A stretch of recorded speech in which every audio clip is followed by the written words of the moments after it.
बिल्कुल सही बात है। पुरुषों के मुकाबले महिलाओं ने ज्यादा वोट किया और उसके बाद भी मनुष्य ये माना जा रहा था कि चूंकि वेलफेयर स्कीम्स का, सो कॉल्ड फ्रीबीज का सीधा फायदा महिलाओं को हो रहा है, लेकिन यहाँ लग रहा है कि महिलाएं भी नाराज नजर आ रही हैं। देखिए दिल्ली में महिलाओं का परसेंटेज पुरुषों के मुकाबले कम है। और दूसरा ये कि जिस समय बीजेपी ने बोला और कांग्रेस ने भी कहा, जिस समय बीजेपी ने बोला कि हम लोग 2500 रुपये हर महीने देंगे और सोशल वेलफेयर स्कीम जैसे जो हैं वो वैसे की वैसी रहेंगी, बल्कि सोशल वेलफेयर स्कीम को भी इन्होंने इम्प्रूव करा, 200 रुपये से 300 रुपये पे वो 200 यूनिट से 300 यूनिट बिजली करी। और मोदी की गारंटी जब सामने आई, जिस समय बोला कि ये मोदी की गारंटी है, तो उस समय लोगों को एक ट्रस्ट हुआ, एक विश्वास हुआ। और इस बीच मिडिल क्लास के साथ जो सबसे बड़ी चीज़ हुई वो ये हुई कि इनकम टैक्स में मिडिल क्लास को जो रिलीफ मिला उसका भी मेरे को लगता है कि कुछ फ़र्क तो पड़ा ही है।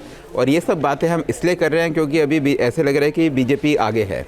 तो बीजेपी जो आगे है, जो पॉजिटिव फैक्टर्स उसके साथ थे वो मेरे ख्याल से यही थे। और हमें एक और बात ध्यान में रखनी चाहिए कि एक ये 10 साल की एंटी इनकम्बेंसी, इसने भी एक बहुत बड़ा फैक्टर प्ले किया है। और ख़ास तौर से उस समय, जिस समय कि दिल्ली में अगर हम सिविक फैसिलिटीज़ की बात करें, अगर हम सड़कों की बात करें, तो पिछले 10 सालों में उसकी हालत वैसी की वैसी है, बल्कि उसकी हालत। और अगर इंफ्रास्ट्रक्चर की बात करें तो इंफ्रास्ट्रक्चर डेवलपमेंट कोई बहुत लंबा चौड़ा नहीं हुआ।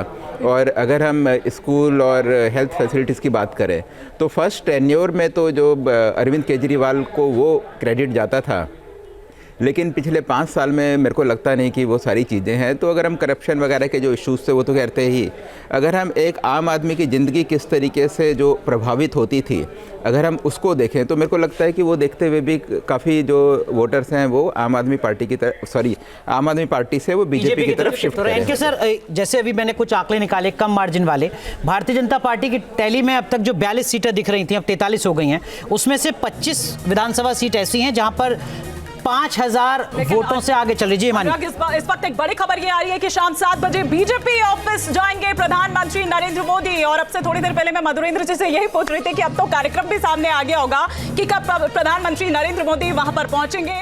न्यूज नेशन अब व्हाट्सएप पर खबरों की ताजा अपडेट के लिए न्यूज नेशन के इस QR कोड को स्कैन करें।